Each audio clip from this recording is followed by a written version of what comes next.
Welcome to the Art and Science of Difficult Conversations. I'm Chris.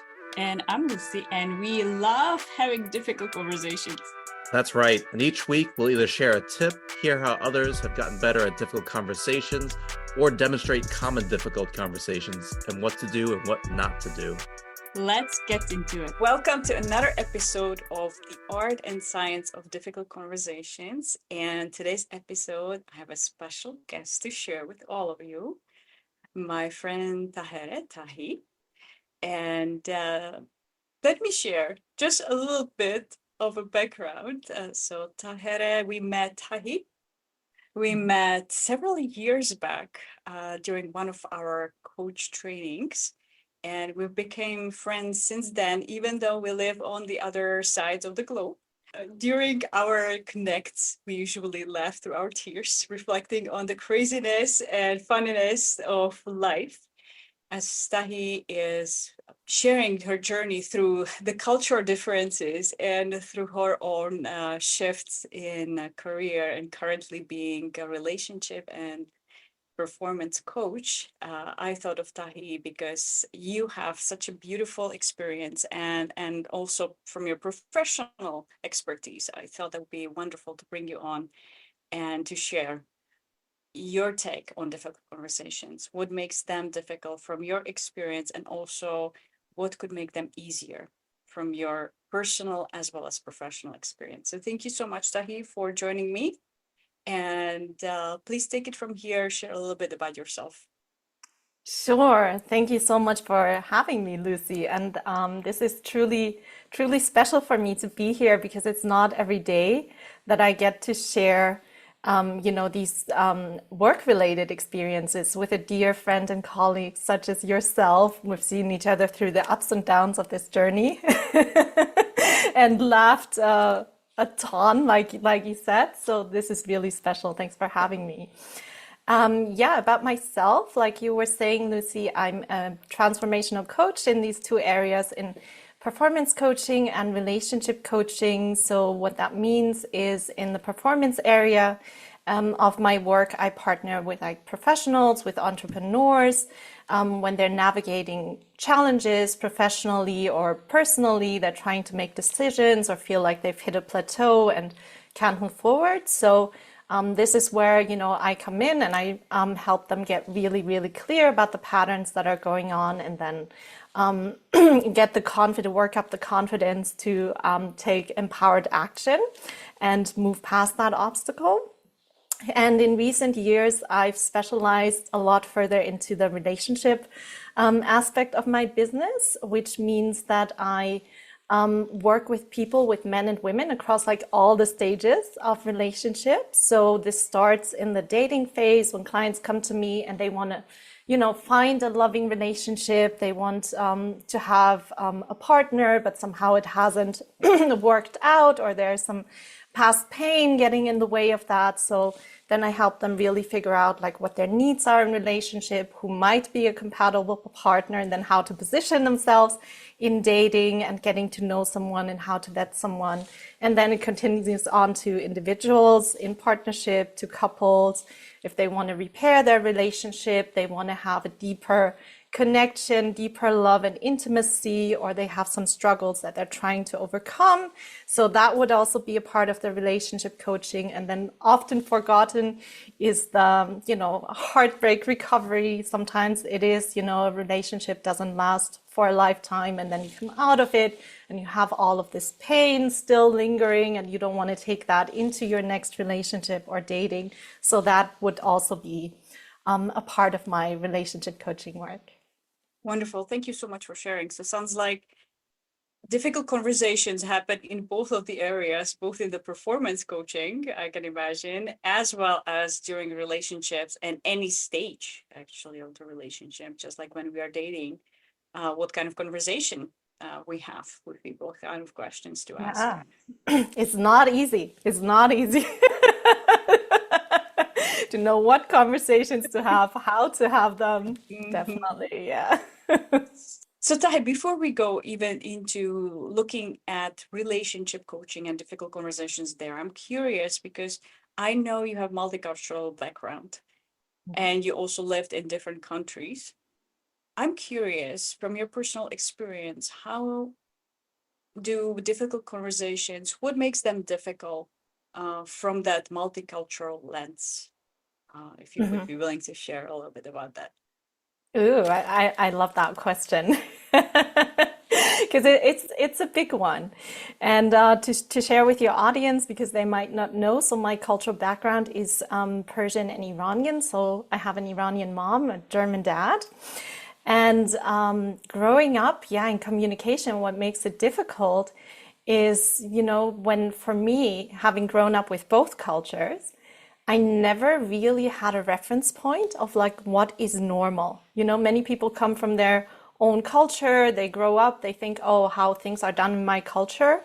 It is the norm. It is what's normal, right? Like when you're a fish in the water, you don't know you're in the water.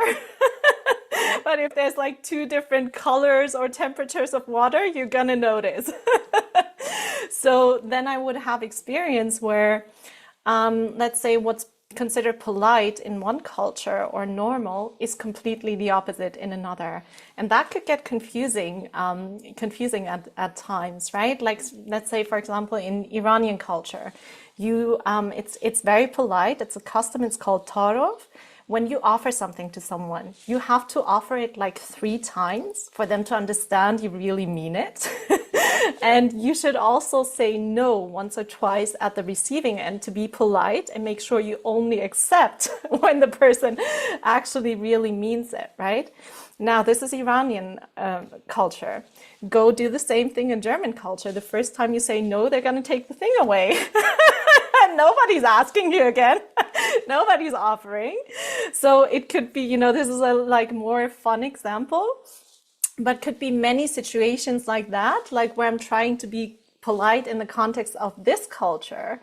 And then I go into the other culture, it's completely misunderstood, right? And they're like, oh, taking the kindness for for weakness, because they're not expecting the same thing. They're very direct in how they interact. So I guess this would be like one way of describing what could make, situations in itself difficult, but then also that could extend into conversations, and one person is direct and the other is offended. So this is how it plays out the other way. So many situations like that. And also kudos to your parents navigating marriage in 2 different cultures, basically coming from 2 different cultures and backgrounds. So I'm sure they must have had a lot of difficult conversations together.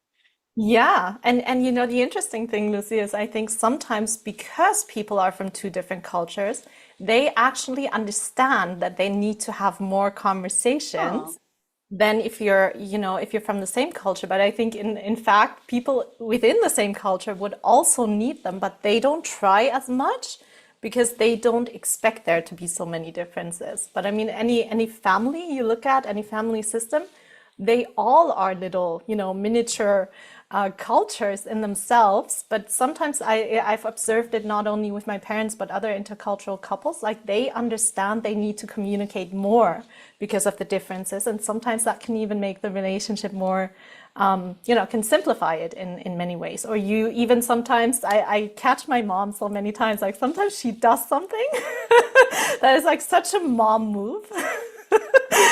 But then she blames it on the culture. She says, in my culture. Then I'm like, I'll catch it because I know the culture. But Dad, you want to argue with my culture now? Easy way out. Easy way out of a difficult conversation. So I wonder if that would be of how not to have the conversations or how to keep the peace. One way of simplifying them. One way of simplifying. True. And what I'm hearing is actually when the couple is from multicultural environment, and even you kind of growing up with 2 different cultures, it creating that in maybe more of the sense of the curiosity and expecting that things could be different rather than assuming they're the same. And so it might, interestingly enough, the bigger the difference on the surface, like the different cultures, different languages, it can actually create more desire and curiosity for each other, and make actually the difficult conversations more frequent, and maybe open, rather than when we are from similar cultures or the same culture, similar families, and we may assume that things are the same. And yet the Yeah. assumptions, as there was somebody said, assumptions are the termites of relationships. Ooh, I like that. I like that. Yeah, So when we assume we are the same, because on surface we look very similar or think very similar, that it can undermine possibly the relationships. And we don't have the difficult conversations because we assume it should be the same. They think the same, they feel the same. What's coming up for you when you hear this? Is that resonate? Does it resonate to from your expertise?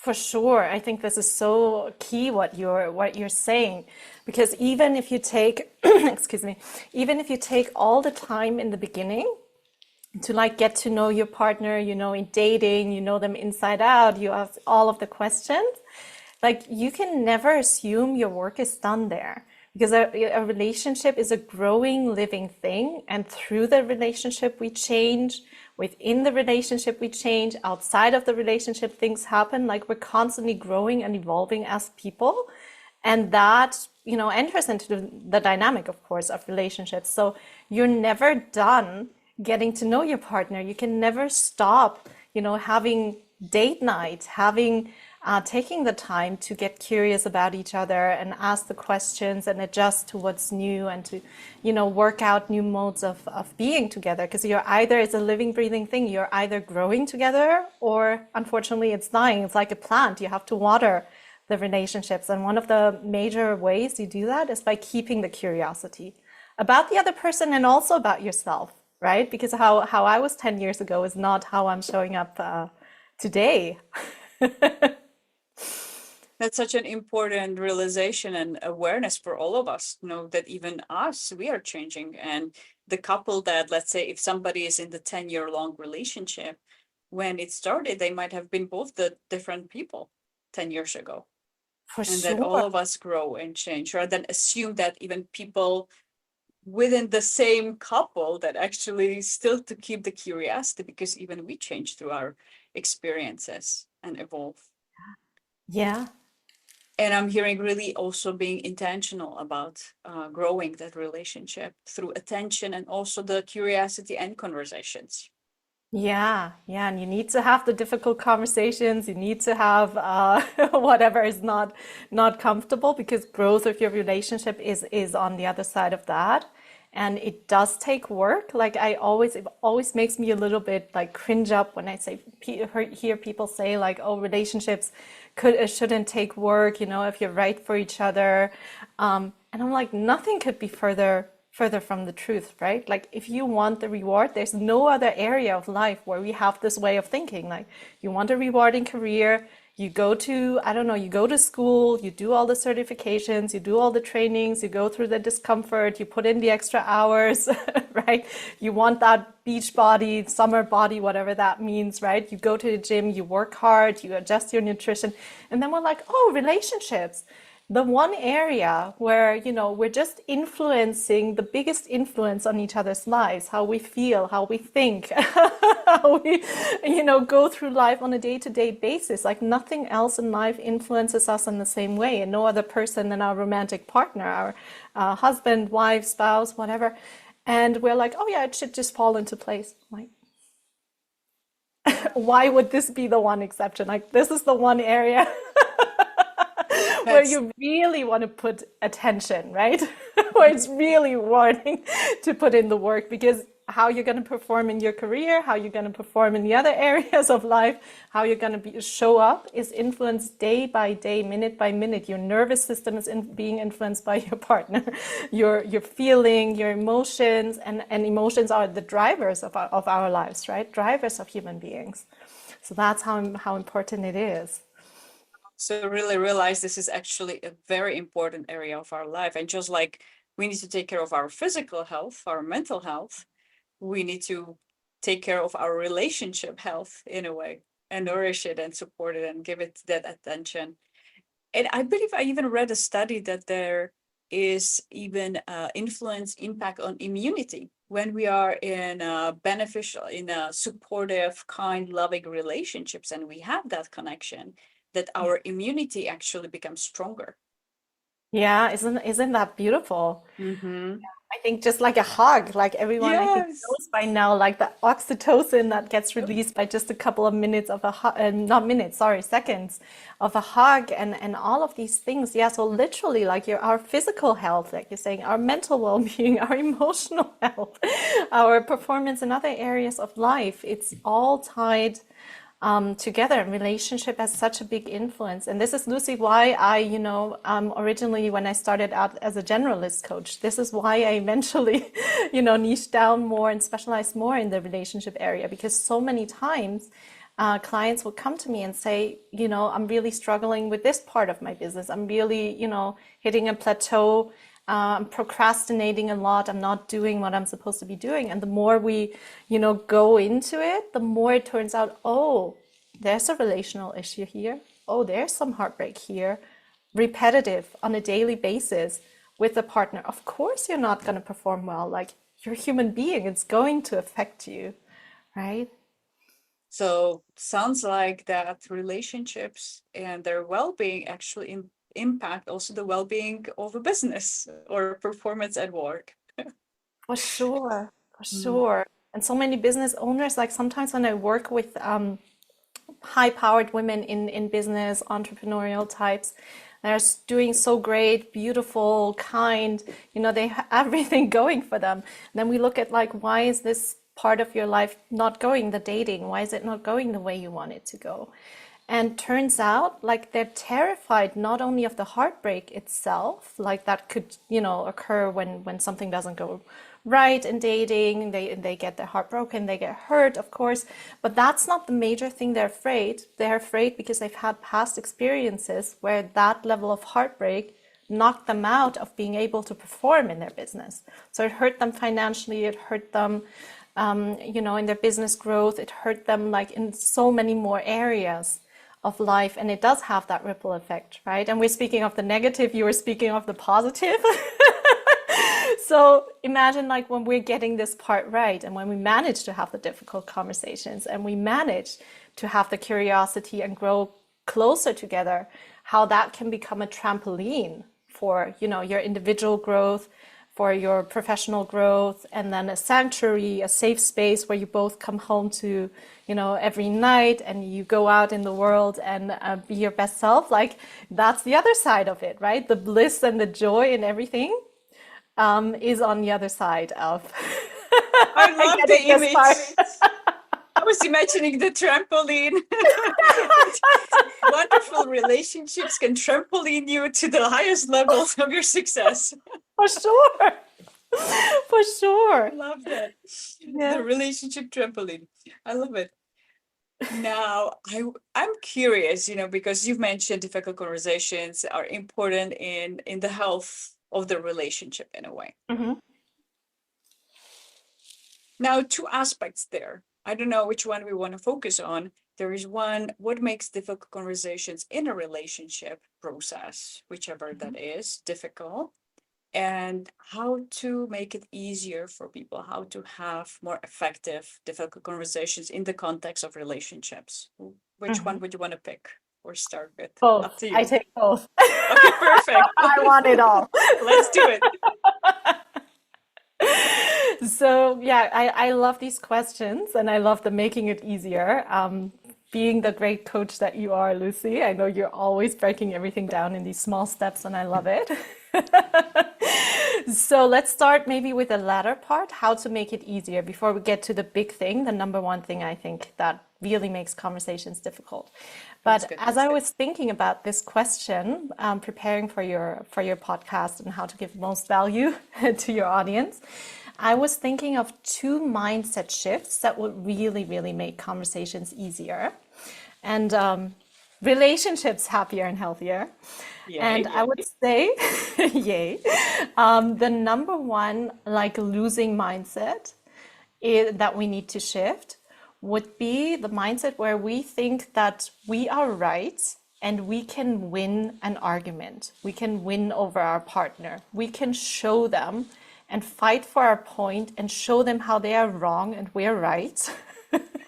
And if we get them to comply or to have things our way, then we've won, right? And nothing could be further from the truth, because you're playing for the same team as a couple.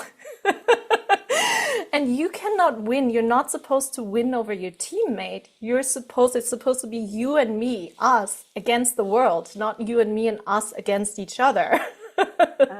So what happens, unfortunately, is sometimes you will be able to win that argument, right? The other person is tired of fighting, or they don't know how to speak up for themselves. So you push your way.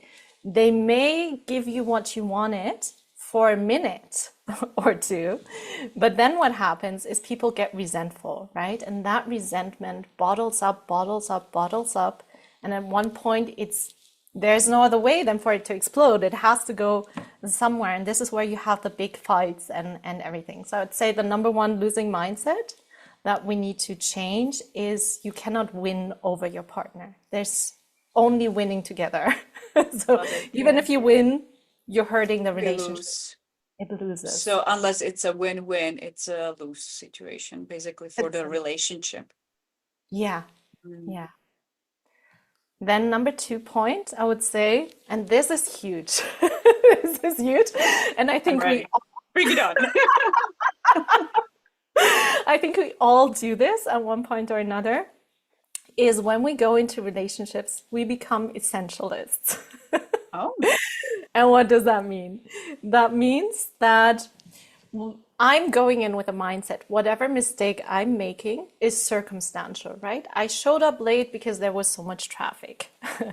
I wasn't nice to you today because I have so much stress at work, but that's just today. Typically I'm nice, right? But when my partner does the same thing, when my partner shows up late, it's their character. It's a flaw in their character. Like, you're this person who is not punctual, right? This is who you are. You're this person who is so needy and wants all of my time and attention and doesn't pay attention to my needs, rather than thinking, oh, you've had a really difficult day and maybe just wanted me to listen once. So this would be the number 2 losing mindset that we need to shift, is that we need to give, each other a little bit more credit, hold a little bit more space for, whenever we use language that is like, you always, you never, this is where we're going into essentialist mode and judging the other person's character. And that is so destructive to any relationship, because at one point the other person's gonna like, fine, if you have such a negative image of me, why should I even keep trying? Right? Whereas if it's one thing that I did in a situation and you pointed out to me that wasn't great, I need that differently, you do it in a nice way, I can shift that, right? It's a mistake I made. But if it's who I am as a person and you see me in such a negative light, that is a real problem. So I'd say these 2 shifts alone is like massive growth, massive recovery, massive repair for any relationship, because people can feel the energy you're coming from, right? It's not so much what you say in any particular moment, it is the energy with which you say it, and people can sense that. How do they shift from that energy? Is that the focus that they are judging, basically, rather than curiosity, they're judging the other person and labeling them as unreliable, or you don't love me because you showed up late, let's say, making these assumptions and judgments? Yeah. What would be the alternative that you would recommend to instead this? Yeah, that's a great question, and I think you're spot on. It's that judgmental energy and that blamey, shamey, attacky kind of energy that we bring to each other, right? And the way to change that is literally something I do within myself, right? Where, I just remind myself first that every time I speak to my partner, hello, little reminder, I'm speaking to a person I love. This is a person I love. Then ask yourself the question, would I triumphantly sign my name under this interaction that I just had with them. Right? That's a good one. I love this one. Not And just if sign you, my name, but triumphantly.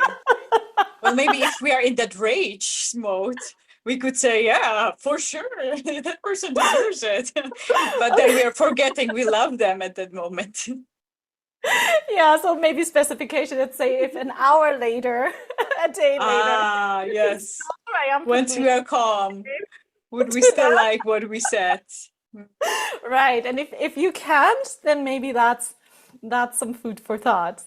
Something to change. Maybe take Exactly. a break before you have the conversation from that anger state in a way Yeah. and judgmental. Yeah.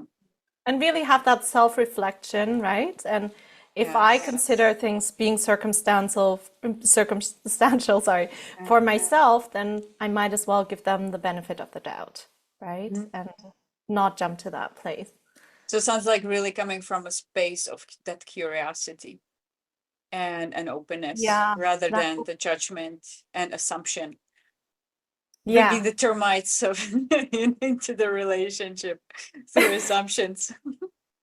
I love that example because it's so accurate, right? What do termites do? It's like a tiny eating away that doesn't happen at once, but like once it's far enough advanced, boom, like the whole building, Oh cracks yeah. down.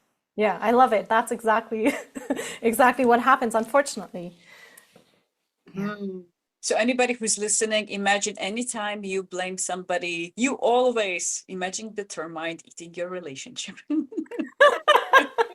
It's true. It's true.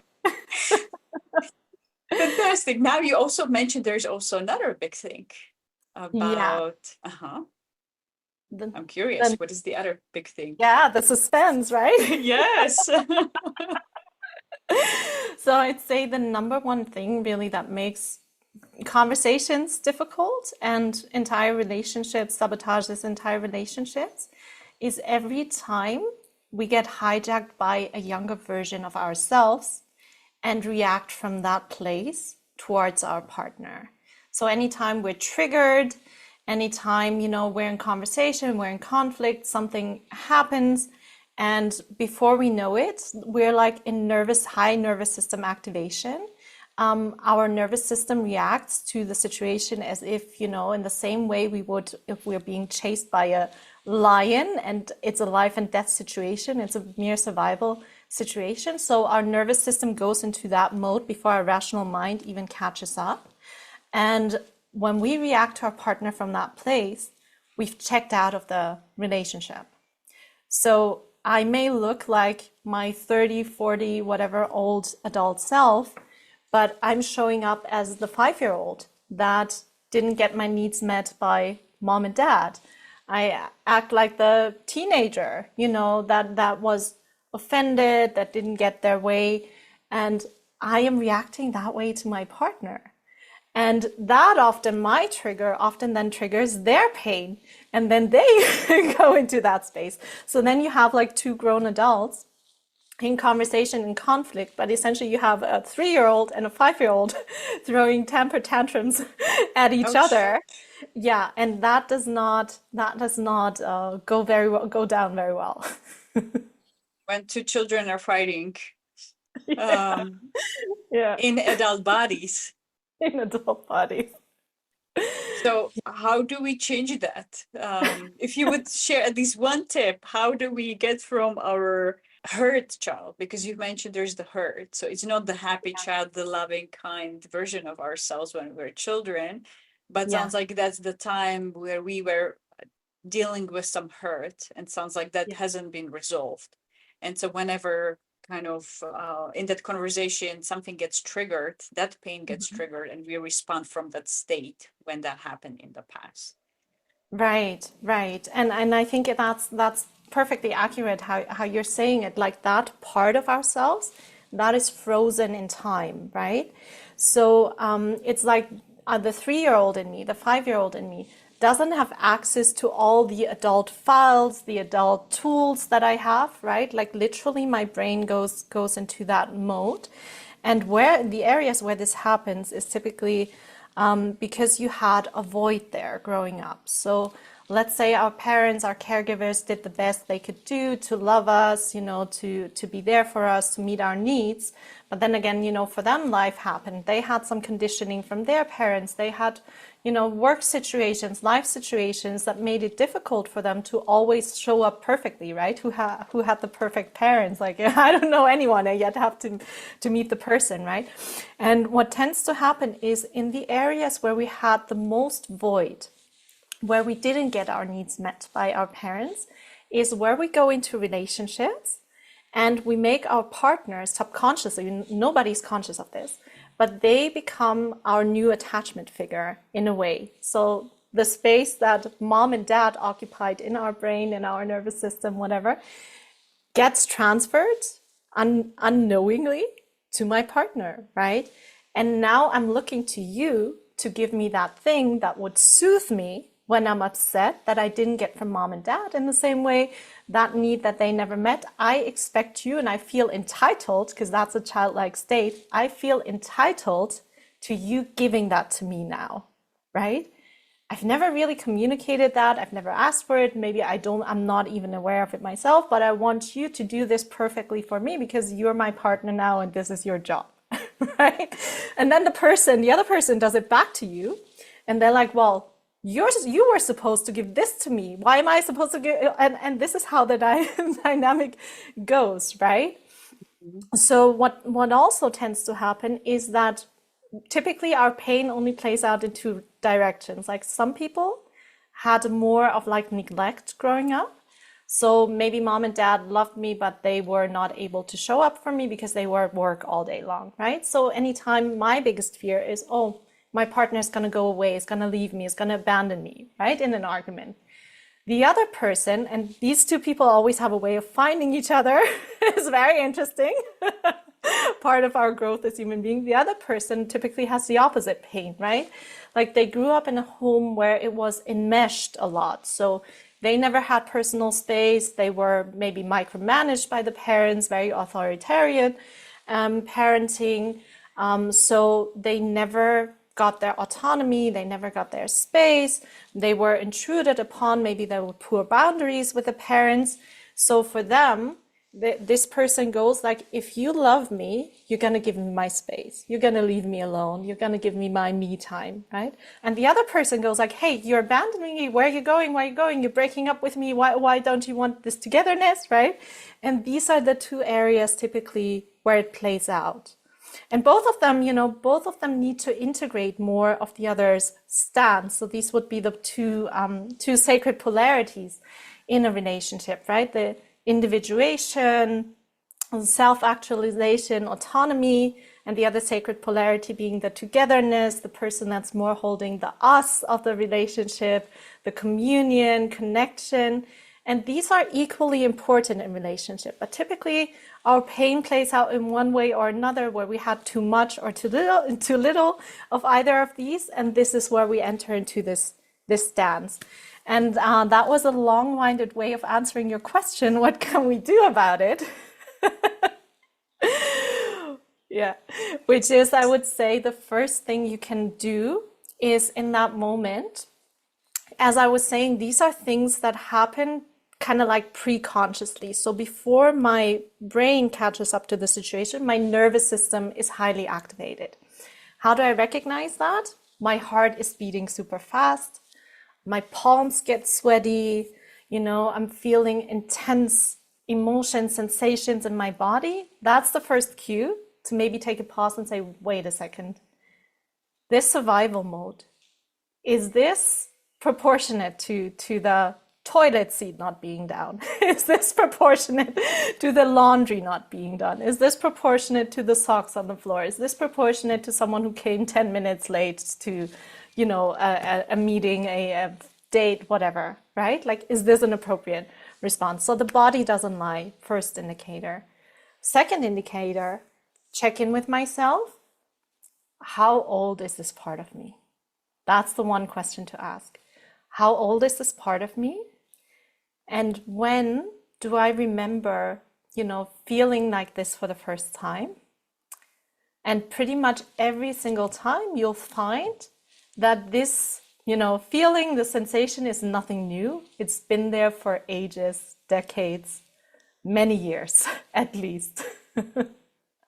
Right? And then we take that lens and we project all of these past experiences onto our partner, and we're replaying on autopilot the same pattern over and over and over again. And you'll see that most couples, when they argue, when they break up, when there's a divorce, when you ask them about it, it wasn't a new problem. Like, that was there from day one. It's the same argument underlying. It plays out in different contexts. It plays out in different.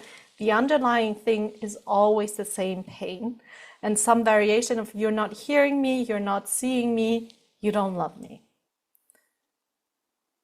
So what I'm hearing, the first step is really that self-awareness, at catching ourselves whenever we want to communicate from that younger hurt part of ourselves.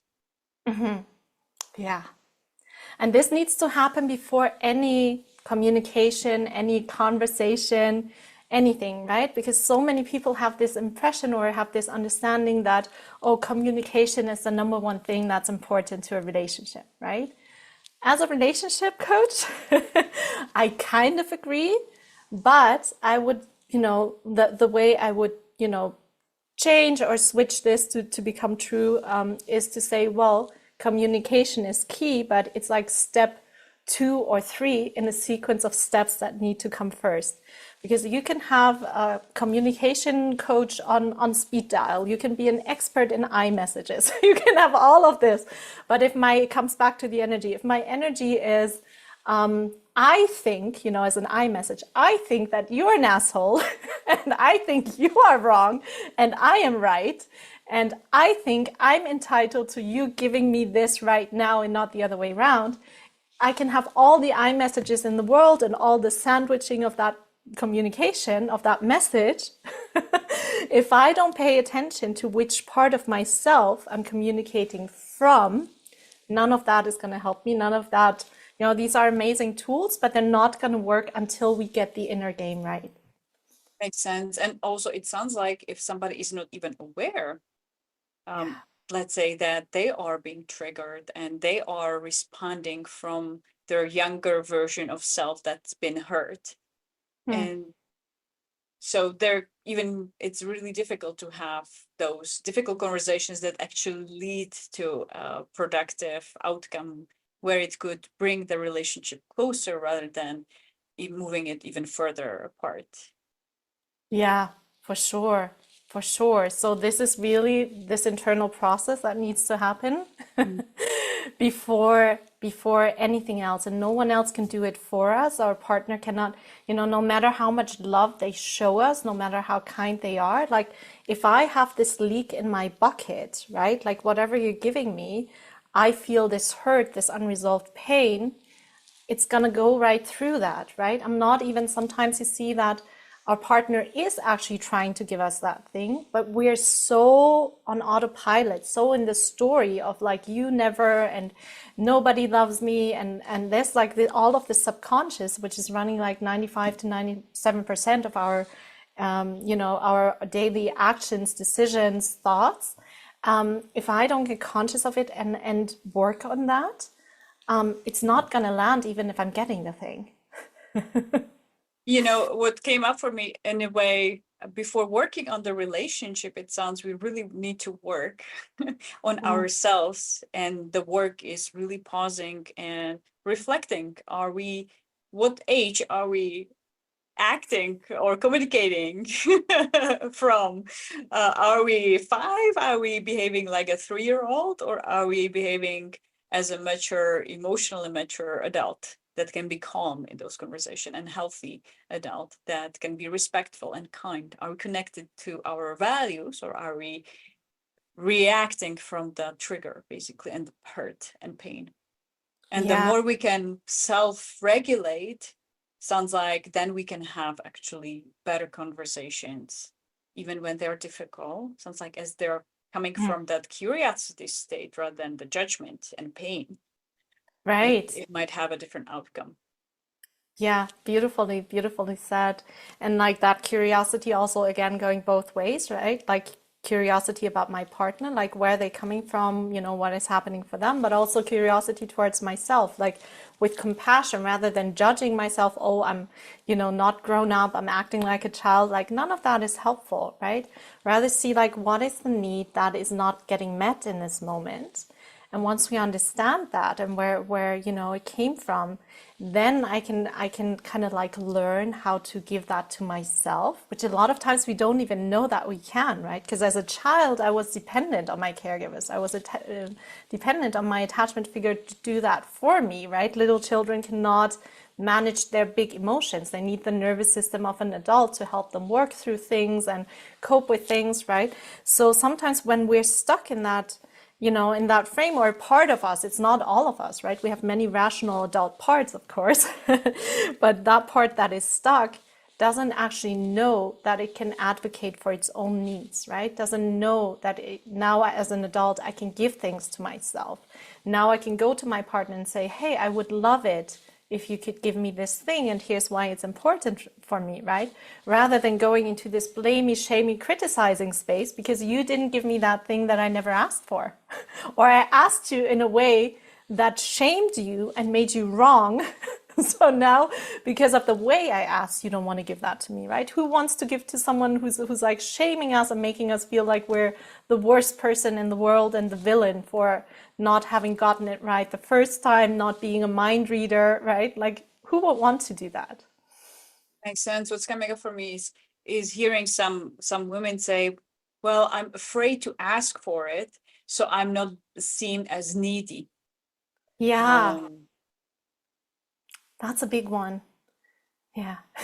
And I wonder also if it's because when they asked for it in the past, they were asking from that survival kind of the younger self, where it might have been already the pain was so big that they ask maybe with anger, with resentment, or with the blamey, shamey way.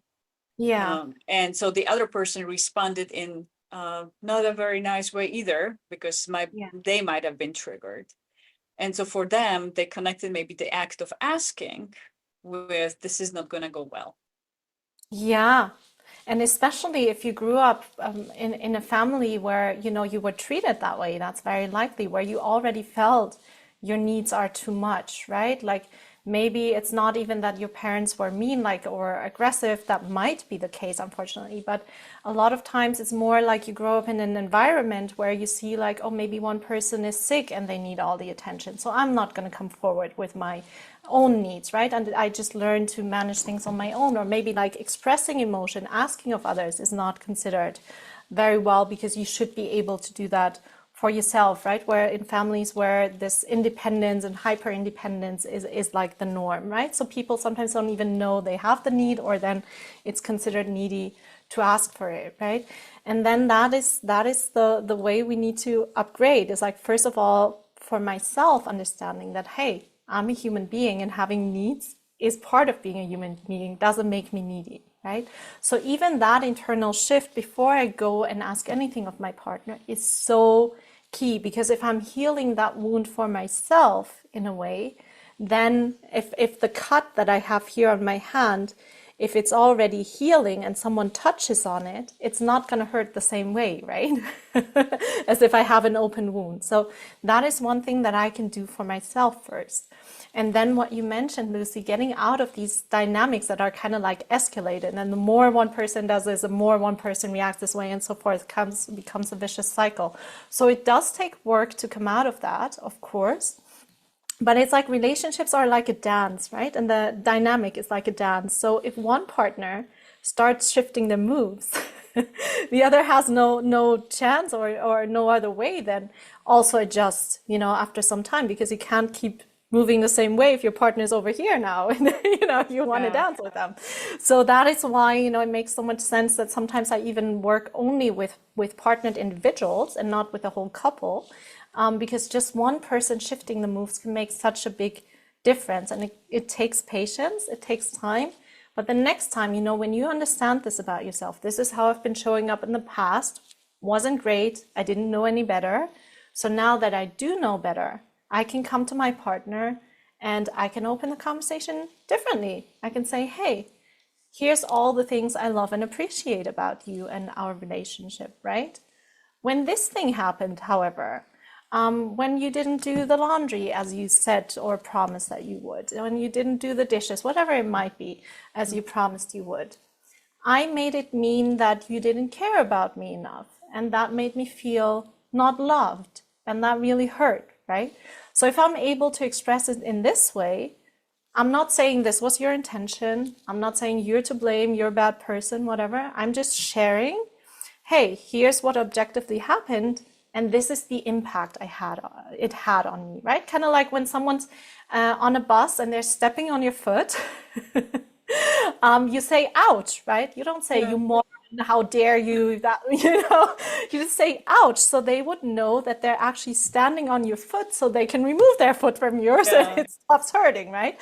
That is the spirit you want to have when you communicate something you're dissatisfied with in a relationship, right? And then you go and you say, and here's what I would need from you right now. Whether that is, you would need some reassurance from them, you might need a plan to do it better, whatever. So this is communicating in this way is how your partner can actually hear what you're saying. Because anytime the finger goes up, blamey, shamey, pointy finger, people go into defense mode. All of us, we all do, right? And then person is checked out, right? You have nobody to talk to anymore. Because now they have to defend their honor. And it's back to the fight, who is right, who is wrong, and actually the relationship is losing. Right. And the termites are having fun. The only ones. Termites are having a party, time of their life. Having a feast. So wow, there's been a lot of gems about, and I'm hearing the key message sounds like it's really before we even have the difficult conversations, knowing which state we are having them from. Are we having them from the person part of the younger version of us that is being hurt and reacting from that unhealed wound in a way? Or are we really communicating with a partner from the space of curiosity and actually owning our emotions, not from a state of blaming, but curiosity, also clarity about what's happening within us and what is the thing that we actually need, and communicating that in a non-judgmental way, as you've mentioned in a beautiful example. Some people might be now curious. Maybe for some, they might work, it's enough for them to hear interview like ours or to read the books. For some, they might need additional support. For somebody thinking, should I work with a coach or should I work with a therapist? What would be your guidance on that? Great, wonderful question. I love it. As you were saying, I find that this one tool that I shared earlier, I find just knowing that if you take that seriously and you start applying that can do miracles for your relationship. And I hope that it's going to be useful for your listeners. At the same time, I have to say what we're talking about right now is the most difficult, and that is often true. The most rewarding thing is sometimes also the most difficult thing to do. So having this sense of awareness or building this sense of self-awareness to really see where you're reacting from, where you're coming from, is one of the most difficult things to do. Just like catching our nervous system state when we're in the height of activation. Even for us, as coaches, as therapists, is a really, really hard thing to do. And that's why, coaches go to other coaches sometimes and therapists go to other therapists, because having a second pair of eyes always makes a big difference, right? Like, it's, unfortunately not very easy to do. But once you get the hang of it, it becomes easier and easier. And essentially, we can go in and really reprogram those 95% unconscious conditioning the more we practice these things. What I would recommend and what I've done myself is it's always a good idea to have a couple of sessions with a relationship professional, whether that's a coach or a therapist, to just get the ball rolling and really understanding, right? Like sometimes I will ask my clients as we're doing, one of the modalities that I do is a lot of inner child work, right? Like entering into a dialogue with that younger part of yourself, really understanding what its needs are. And sometimes even me just asking the question, how old do you think this part of you is? Sometimes a client will tell me, oh, I think she's like 5 years, or he is 7 years. And then I ask, what is he or she saying? And then what they're saying, I'm like, wait a second, that is way too advanced for a child. Like, this is a teenager talking, right? The one that's rebellious, the one that acts out. So sometimes it's really, as you're starting out, difficult to know this about yourself, because you've probably never really asked yourself this question, or you're answering from your conscious mind instead of tuning into the emotions in your body. And that is a really rewarding thing, to have a little guidance through from a practitioner. And the more practice you build, the more I see, like, my clients, they now do it for themselves. They know how to do it. They tell me, I've talked to my inner teenager last week. This was the conversation. I wrote her a letter. This is how I walked away. And they really integrate that part and they grow it up, right? That's a work of reparenting, as we call it. Like, you're growing up this part of yourself that's frozen in time, and you learn how to talk to it when it comes back, and you know how to recognize it when it comes back. Now, as to your other question, whether to work with a relationship coach or with a therapist, which is such an amazing question, to be very honest with you, I think in the relationship space, more than in like the performance space or other areas of coaching, the lines are a little bit more blurred between coaching and therapy. So a great coach and a great therapist might do very similar things with you. I have training in this area, both from the coaching space, relationship coaching, and I've also done, training in couples therapy. So I kind of, know both approaches, and I'd say in many ways, they're very close. There are some differences. Now, the only time, or the biggest difference essentially is that coaching as an approach, as you know yourself, is more present and future focused. Therapy is a little bit more, helps you more to uncover things from childhood, from, and spend more time in that past, typically, right? So that would be one of the differences. Whereas in inner child work, in coaching and in some therapeutic approaches, we don't, go into every aspect of your childhood. That's not necessary at all. We just, look at the overall dynamic and how you're relating to yourself and what meaning you give. In my experience, that's more than enough to see that huge shifts and transformation for clients. And then we look at the present and future more. The one case where I really recommend someone work with a therapist rather than a coach is if you have like something like PTSD. You have suffered like severe childhood trauma, there was severe abuse, things you've never talked to anyone about before, things you've never reported before. That would be a really good idea to do therapeutic work first, and then you can still, do coaching and do more of the strategic planning, kind of like so how I think of coaching and therapy, essentially an example that might illustrate this the best is like if you have players on a football field, whatever, and someone injures themselves. The person, the first responder, first aid that comes and helps immediately, that would be the therapist, right? So now when you have had that first aid and you're recovering, and you're coming back to the field and you want to know how to win the game, this is where the coach comes in, right? Together. Yeah. And they're like, maybe run from this side. Maybe once you catch the ball, go this way instead of that way, right? Like this is more of the coaching approach that strategizes on how you can win the game. In this case, win the game of love together and not against each other. I love that. Thank you so much. That was a clear distinction. Basically, really, if somebody had some deep trauma in the past, and really big wounds, and in a way, emotional injuries, it's great recommendation to really go first to the therapist. And possibly they might also still work with a coach. Even myself, I have people that work with a therapist, and at the same time, we coach together. So also that could be at the same time working on really start with the therapy. And then if somebody doesn't have any big trauma that they know about, at least, then really starting, it's okay to start actually with the coach and yourself. Yeah, right. And with any client also, I think most coaches do it. I do it too. Like I would always have a discovery call before taking any client, and then I can, help someone assess like if this would be the right approach, and I catch it. Like you don't even have to know it yourself. Like I'll catch it if it needs a different approach, but more often than not, coaching is works perfectly. While for there's a healing aspect to it, but again, if it's PTSD or something like very severe from your childhood that's never been dealt with before, therapy might be the better place to start. Makes sense. Got it. Thank you so much. Thank you. How, if anybody here from our listeners say, oh my God, I want to work with Tahi, I want to stay connected, see what else she has to say, how they could connect with you?